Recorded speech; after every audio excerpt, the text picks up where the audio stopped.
사랑과 은혜가 풍성하신 하나님 아버지, 이번 긴 영유 명절을 즐겁고 안전하게 보내게 하여 주심에 감사드립니다. 멀리 있던 가족들과 함께 유익의 시간을 허락해 주심에 감사드립니다. 주님, 우리의 삶 가운데 늘 동행하시며 평안을 주시는 주님을 우리가 찬양합니다. 오늘 드리는 이 예배 가운데 주님의 임재가 이곳에 가득하게 하여 주시옵고, 오늘 이 예배의 시간을 통해 우리의 심령을 깨워주시고 우리의 삶이 새로워지며 주님의 뜻을 따라 살아가는 지혜와 능력을 얻게 하여 주시옵소서. 이 시간 우리의 마음을 열어 주님의 음성에 귀 기울이게 하여 주시고, 여기 모인 모든 이가 은혜를 경험하게 하여 주시옵소서. 우리의 가정과 공동체가 말씀 위에 굳게 서서 사랑과 화평으로 하나 되게 하여 주시옵소서. 감사드리며 예수 그리스도의 이름으로 기도드립니다. 아멘. 오늘 우리에게 주신 성경 말씀, 로마서 16장 17절에서 27절까지의 말씀입니다.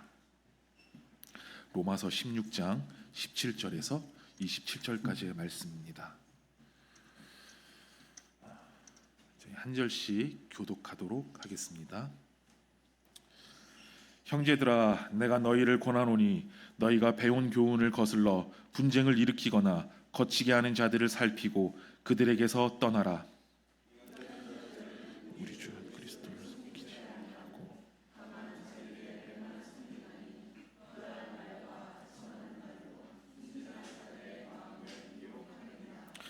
너희의 순종함이 모든 사람에게 들리는지라. 그러므로 내가 너희로 말미암아 기뻐하노니 너희가 선한 데 지혜롭고 악한 데 미련하기를 원하노라.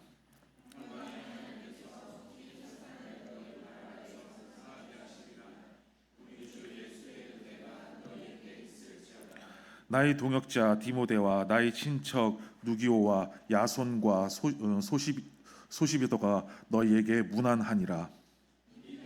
기록하는 나도디오도 나와 온 교회를 돌보아주는 가이오도 너희에게 문안하고, 이 성의 재무관 에라스도와 형제 구아도도 너희에게 문안하느니라.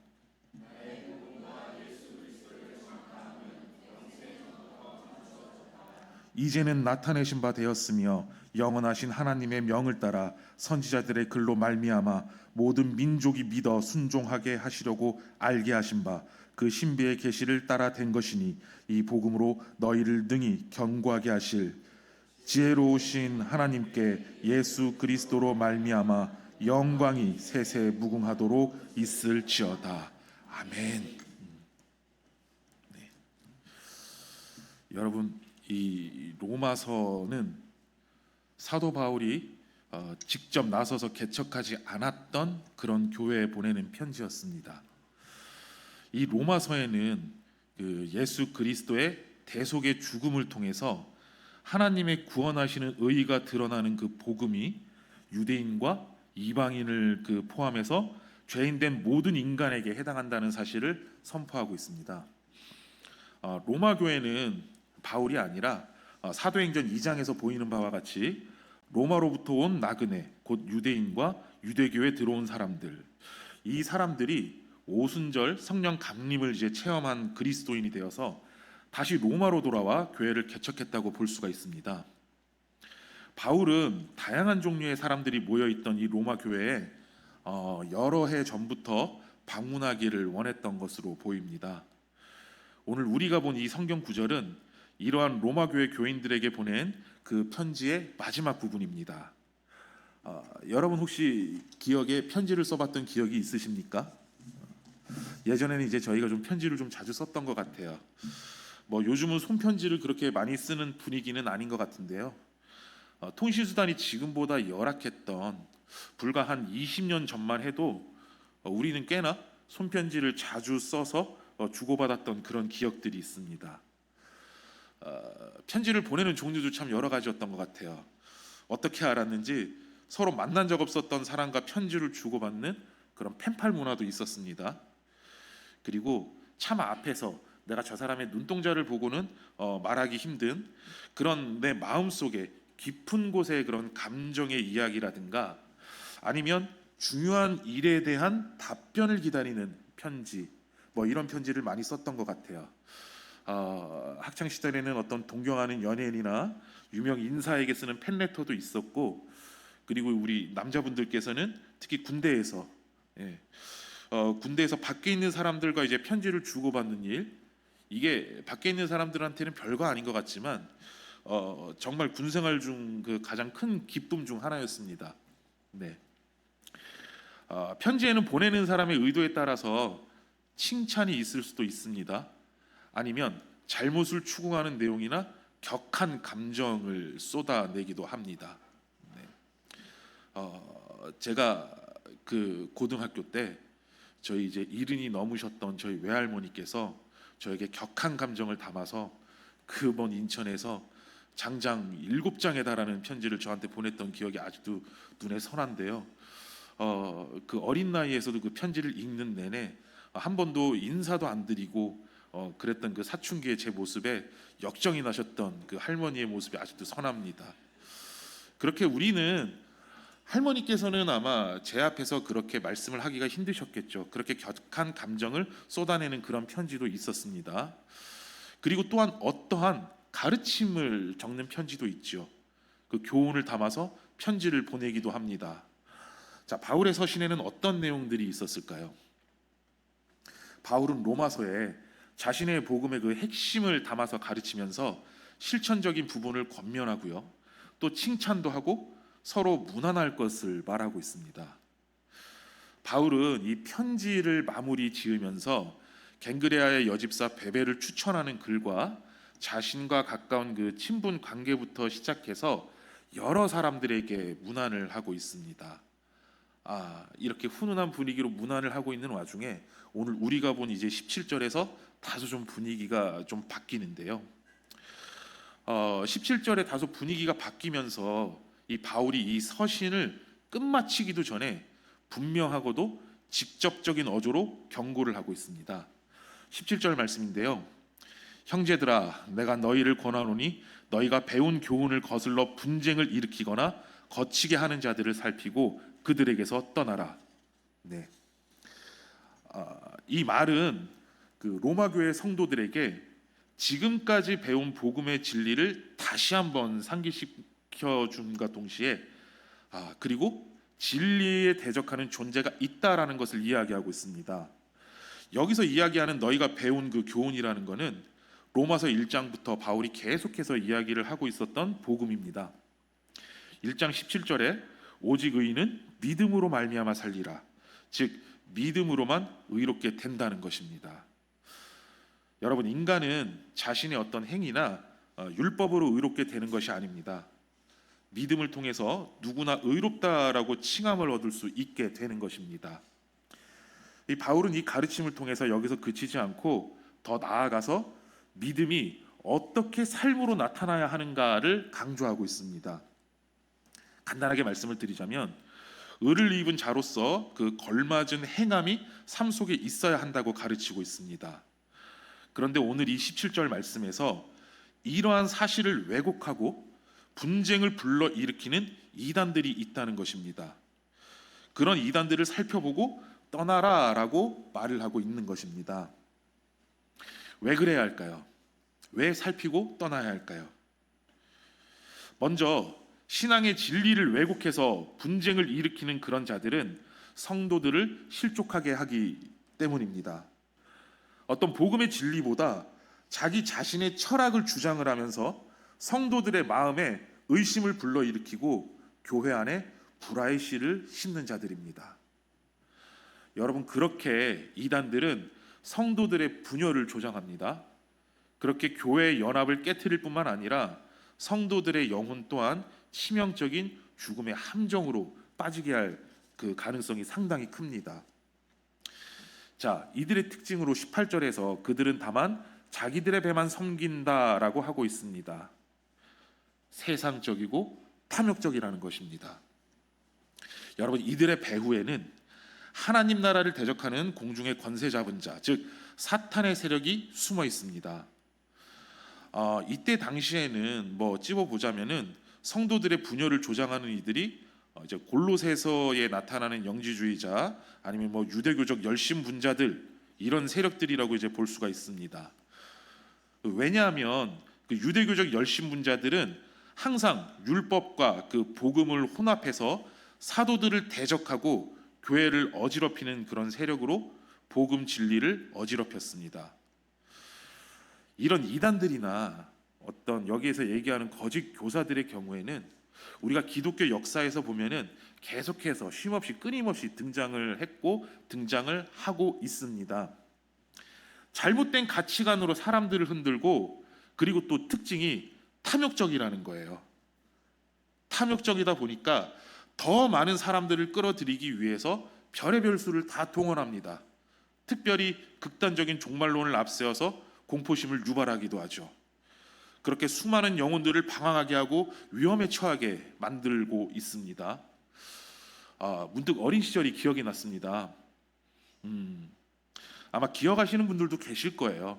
1992년도에 다미성교회에서 특정한 날 휴거가 일어난다라는 공포심을 조장해서 전국적으로 수많은 이들의 가정을 파괴하고 재산을 갈취하고, 심지어는 어린 여고생이 자살하는 등 그런 엄청난 짓을 저질렀던 이단 집단이 있습니다. 아마 저보다 연배가 좀 많으신 분들은 아마 다들 기억을 하실 거예요. 잊지도 않아요. 10월 28일 12시에 휴거래요. 이날이 아직도 까먹지도 않고 있어요. 저는 그때 저는 초등학생이었어요. 초등학생 그때 현민이 나이였거든요. 현민이랑 동갑이었는데 제가 그 이 다미성교의 휴거 사건이 어린 저에게 정말 큰 사건으로 충격으로 다가왔었습니다. 뉴스에서 그날 아직도 기억나는 게 막 소방차가 막 출동을 하고 막 구급차가 출동을 하고, 물론 다들 이건 말도 안 되는 거짓말이라는 걸 알면서도 그렇게 다들 출동을 하고 시간이 되면 다들 이제 하늘을 쳐다보고 이런 모습들이 방송에 대해 다 중계가 됐었어요.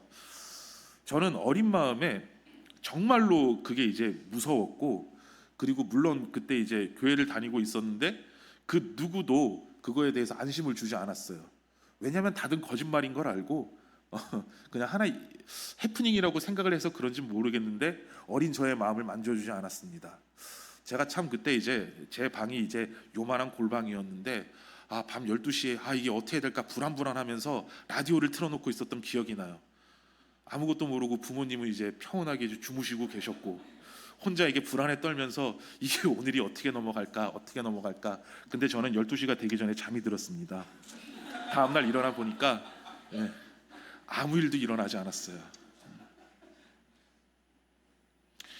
근데 이게 일종의 해프닝으로 끝났지만 이 이단들로 인해서 깨어진 수많은 가정과 안타까운 영혼들이 정말로 많았습니다.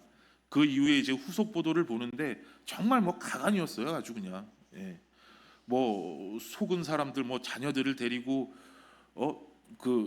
따라가겠다고 도망간 분들, 그리고 어디 교회에서는 거기 휴거 그런 아무 일도 안 일어나니까 몰래 도망가던 그 교역자들을 잡아서 린치하고 이런 일들이 막 생겨났던 것입니다. 제가 그거를 보면서 참 그 어린 나이에 좀 상처를 받았던 것 같아요. 왜 그런 일들을 벌였을까? 물론 어떤 탐욕에 의해서 일어난 일이겠죠. 심지어는 92년에 휴거가 일어난다고 해놓고 압수된 통장 중에는 93년에 말기인 그 적금 통장도 있었다고 해요. 참 이해를 할 수가 없죠.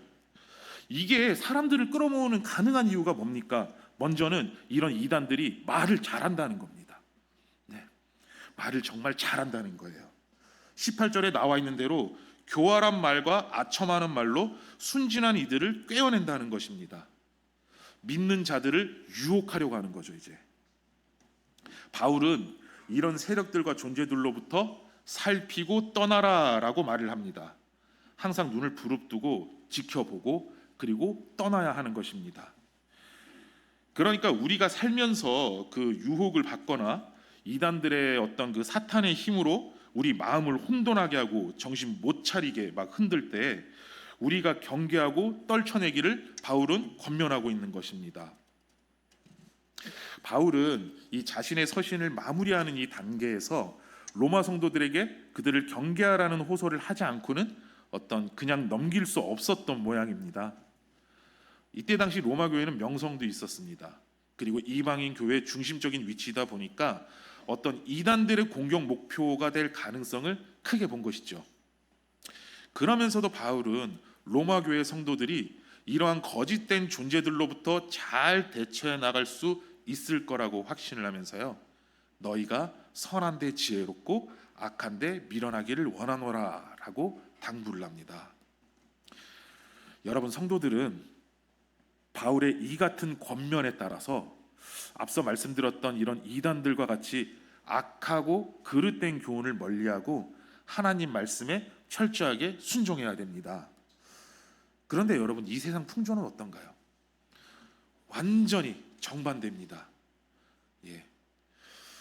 악을 행하는데 지혜가 최고도로 발달이 되어 있고요, 하나님을 아는 진리에 대해서는 점점 미련해져 가고 있습니다.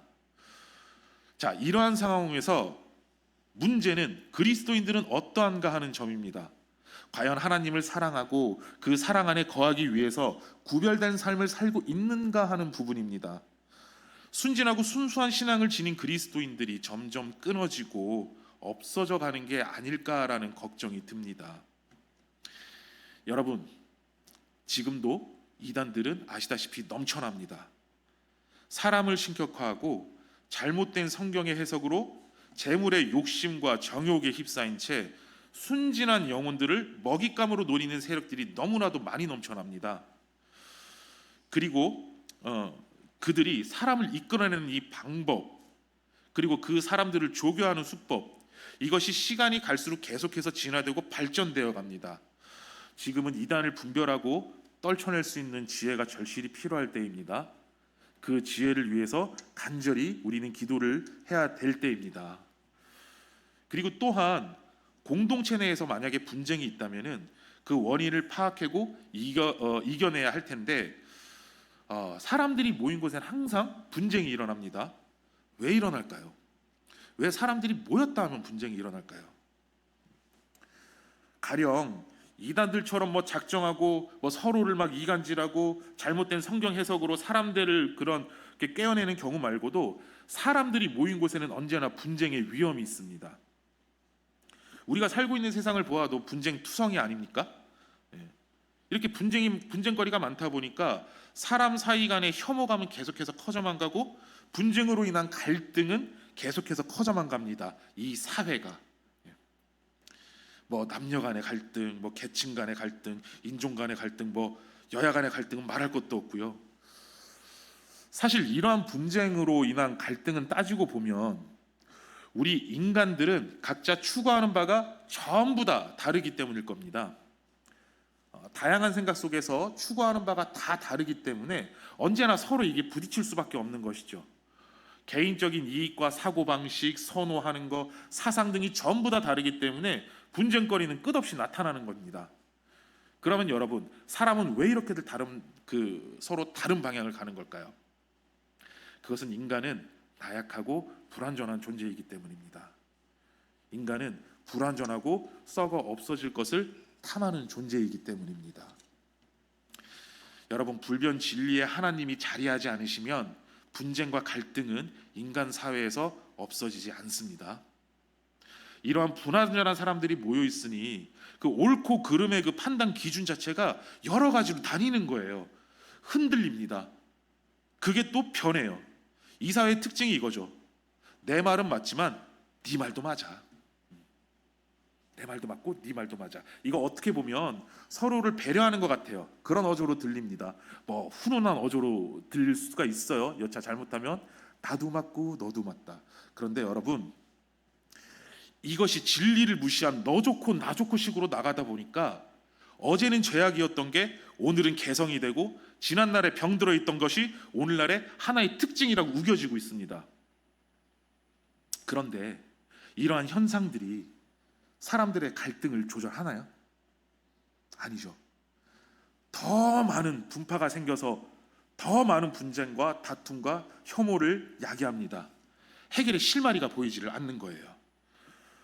자, 여러분, 갈등과 그 분쟁으로 곤욕을 치르는 교회들도 참 많이 있어요. 그 교회들이 이야기들을 들어보면은 결국은 그 공동체 그 구성원들이 우리 한번 잘못돼 보자. 그냥 막 나가자, 막 나가. 뭐 이렇게 해서 문제가 생기고 분쟁이 생기는 게 아니라 이 방향이 더 좋은 방향인데 왜 그래? 이렇게 나가는 게 맞는 방법이라니까. 서로 더 좋은 방향으로 가보자 해서 뭐든 좋은 쪽으로 하려고, 뭐든 열심히 한번 해보려고, 예, 그런 과정 속에서 다툼이 벌어지는 경우가 참 많습니다. 이 왜 교회 공동체가 하나 되지 못하고 분쟁이 생길까요, 여러분? 모든 의사결정 가운데 하나님이 안 계시기 때문입니다. 여러분, 사회는 어쩔 수가 없어요. 다양한 사람들이 그 서로의 다양성을 존중하면서 배려하면서 그 어느 정도 선을 만들어서 지켜가며 살아가는 것, 이것밖에는 사회는 방법이 없습니다.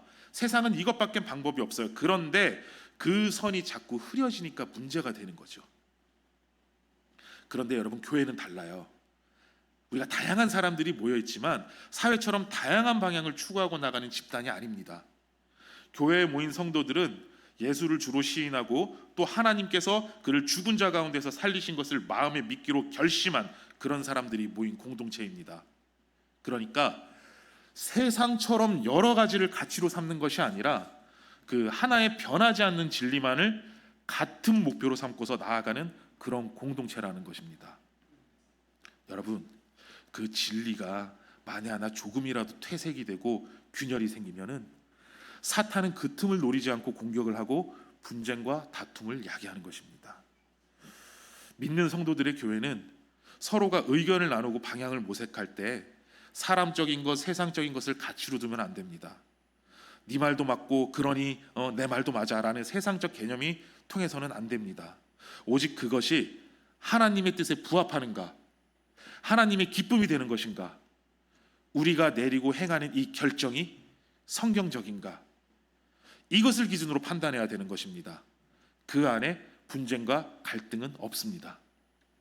여기 모인 성도 여러분, 우리는 세상적이고 탐욕적이고 정욕적인 분쟁과 맞서 싸워 승리할 지혜가 있어야 합니다. 그리고 그 지혜는 바로 하나님입니다. 오늘 20절 말씀입니다. 평강의 하나님께서 속히 사탄을 너희 발 아래에서 상하게 하시리라. 우리 주 예수의 은혜가 너희에게 있을지어다. 아멘. 아멘입니다. 우리가 거짓된 이단들과 그 사람의 분쟁 속에서 예수 그리스도를 믿음으로 구원받는다는 그 진리를 수호하고자 우리가 영적 싸움을 해나갈 때, 바로 그때 하나님께서 우리가 승리하시도록 역사하십니다. 여러분, 우리는 하나님의 전신갑주를 입어야 돼요. 에베소서 6장 13절 말씀인데요. 그러므로 하나님의 전신갑주를 취하라. 이는 악한 날에 너희가 능히 대적하고 모든 일을 행한 후에 서기 위함이라. 성도들이 하나님의 전신갑주를 입을 때 평강의 하나님께서 보호하여 주시고 사탄의 세력들을 패배시킬 것입니다. 여러분, 복음이 있는 곳에는 언제나 복음을 방해하는 자들이 있기 마련입니다. 진리가 있는 곳에는 진리를 공격하는 자들이 반드시 나타납니다. 말씀이 있는 곳에는 말씀은 거역하는 자들이 반드시 나타납니다. 우리에게 그러한 공격은 계속될 겁니다. 하지만 기억하시기 바랍니다. 하나님을 이길 자는 아무도 없습니다. 평강의 하나님은 사탄의 모든 계략으로부터 우리를 보호해 주실 것입니다. 하나님이 악을 심판하실 때 하나님의 평강이 온전히 성취될 것입니다. 우리가 그날의 평강을 온전히 누리게 될 것입니다. 바울은 성도들에게 그 자신의 마음속에 있던 그 주의 사항들을 이제 충분히 언급하고 나서는 무난하는 것으로 이제 다시 돌아옵니다. 16장을 시작하면서 바울은 무난하라는 명령을 반복하면서 로마 교회의 그 여러 성도들을 언급을 했었는데, 이제 그 21절부터 23절까지는 바울과 함께 고린도에 있는 성도들의 안부를 로마 교회에게 전하고 있습니다. 너희에게 무난하느니라. 여러분, 바울이 여러 지역을 다니면서 복음을 전하는 모습을 한번 머릿속에 한번 그려보시기를 바랍니다. 뭐 여러 미술 작품들도 있긴 있었는데 뭔가 좀 고생하는 듯한 분위기, 혼자서 뭔가를 막 짐을 짊어지고 가는, 그렇게 감당하고 고생하고 가는 그런 바울의 모습들이 딱 그려지거든요. 그러면서 외롭고 고독한 길을 꿋꿋하게 걸어가는 바울이 생각이 될 수가 있어요. 사명을 감당하는 바울에게는 언제나 많은 고생과 희생이 뒤따라왔습니다. 그런데 그 길은 혼자서 외롭게 걸어간 것이 아닙니다. 그 곁에는 동역자들이 함께 있었습니다. 복음을 위해 수고하는 헌신된 자들이 바울과 함께한 것입니다. 하나님께서 바울의 모든 상황을 아시고 예비하신 사람들이 있었던 것입니다. 그리고 그런 하나님께서 오늘날 우리에게 이 공동체를 허락하셔서 험난한 고난한 이 영광의 길을 동행하게 하셨습니다. 바울은 하나님께서 예비하신 동역자들에게 무난하는 것을 잊지 않은 것입니다.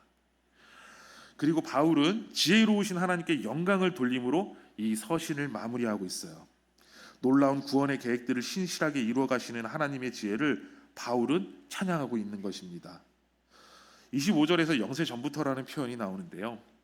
이 표현을 통해서 시간의 흐름에 따라서 수정이 된다거나 변경된 것이 아니라 창조 이전부터 확정된 하나님의 구원 계획을 찬양하고 있습니다. 자, 그리고 26절, 27절 말씀입니다.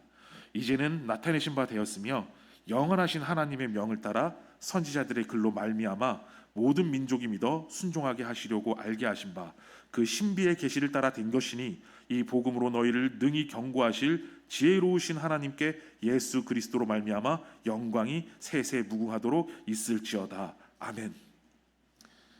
감추어졌었던 하나님의 뜻이 26절 말씀을 통해서 모든 민족에게 보여줬음을 찬양하고 있습니다.